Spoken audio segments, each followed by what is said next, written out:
Hello everyone, this video is a full install of a ceramic coating on a 2023 Honda Ridgeline. A quick disclaimer to always follow the manufacturer's instructions and/or directions when using any products. We're going to start with the tyres. A good rinse to ensure we're getting any of the loose dirt and grime that may be in the wheel wells, rims or outside of the tyres. Now, I'm going to activate the soap in my bucket before adding some additional cleaners. I'm going to grab an APC or all-purpose cleaner and give it a good spray in the wheel wells. Now, I'm going to dip my long brush in my bucket of soapy water. Then, give a good scrub to the wheel well where I just sprayed the APC. For the final wheel well step, I'm going to rinse off the area and move on to the tyre and rim. For the tyres and rims, I'm going to use P&S Brake Buster in the IK foam sprayer along with my bucket and brushes in the soapy water. There will be 4 brushes and 1 tyre mitt. A hard tyre brush, a flagship brush, a barrel brush, detail brush and microfiber rim mitt. I use the hard tyre brush on only the rubber part of the tyres.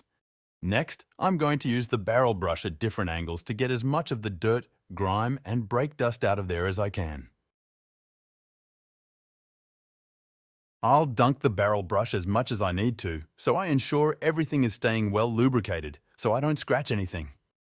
Now, I will grab the flagship brush for the face of the rims since it is much softer, then the tyre brush.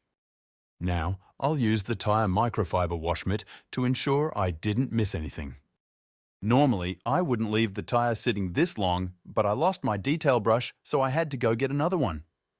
This is why it's probably a good idea to make sure you have everything you need before you get started. So, now that I have a new detail brush, I'm going to get into the tiny places that the other brushes miss, as well as the calipers. Next, we're going to give the tyres a good rinse to make sure none of the chemicals are left over. You never want any of the chemicals that we're going to use during the preparation process to dry on your vehicle. Now we're going to move on to the chemical decontamination process for the wheel. So here, you'll see me using Adam's iron remover, and be prepared it stinks because of the chemicals needed for the reaction. It's hard to see on the camera here, but I'm pointing out the purple reaction that is happening. And now again a very thorough rinse to ensure no chemicals are left behind. This chemical can damage your vehicle if not used and rinsed correctly. And that's it. 1 tyre down, and now on to the other 3. Here it is with all 4 tyres done, and we rinsed the truck so we can move into the first washing stage. I'm going to switch over to the foam cannon to do my first application of soap on the paint. I make sure to foam down the entire vehicle generously to give the soap the best chance to pull any loose dirt or grime off before I move to the contact wash. After giving some time for the soap to work, I rinse off the soap before moving on to the next step. After the rinse, I'm going to go back to the foam cannon. I give it another coating of soap before I go into the contact wash for lubricity to minimize the chances of causing any scratches. Now, 1 panel per side of the sponge before going back to the bucket during the contact wash. Make sure to keep your mitt good and lubricated to make sure you minimize the chances of causing any scratches. Now that all panels are done, we move on to yet another rinse. I always use deionized water during my rinse stage to minimize the chances of water spots. Now, I'm moving on to the chemical decontamination stage for the paint. During this process, I'll be using Adam's iron remover, Guyon's tar remover, and Chemical Guy's clay lubricant and a clay mitt. I also keep a bucket of soapy water around for max lubrication during all processes. I do 1 panel at a time to ensure none of the chemicals that I've been using will end up drying on the paint. And a thorough rinse for each panel will always follow. And here's a quick close-up look of 1 panel being completely done before drying. Here's a walk around after all panels have been clayed, iron removed, tar removed, and thoroughly rinsed. So let's move on to the next phase.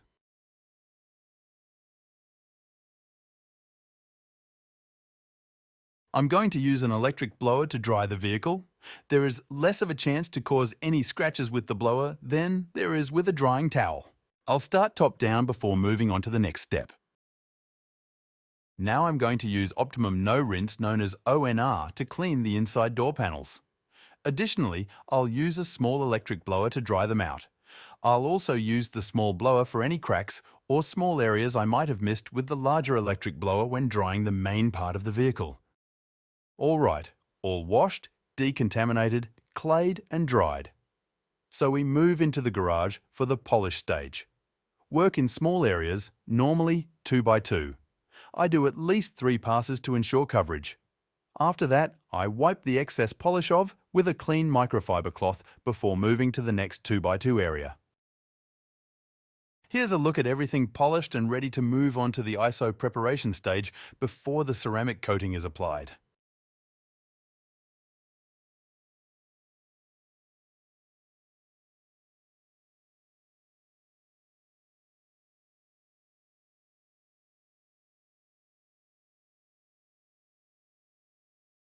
Here, I'm doing the ISO prep stage. This will ensure that all leftover polish residue is removed, so the ceramic coating has the best chance to bond to the paint on the vehicle. Now, onto the windows before finishing everything up.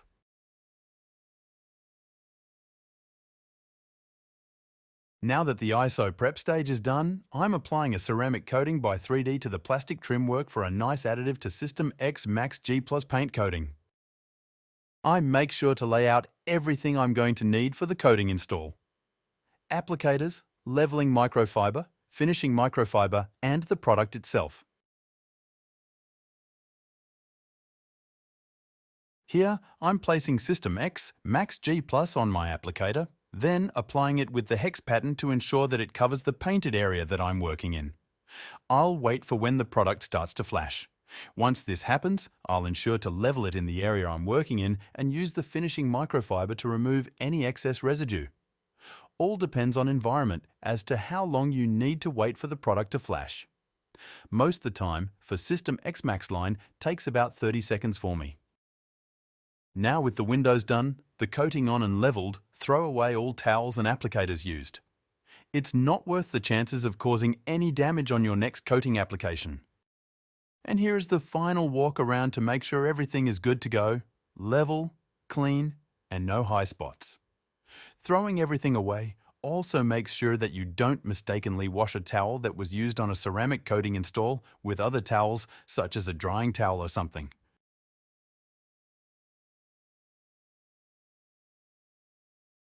Thanks for watching. I hope you enjoyed.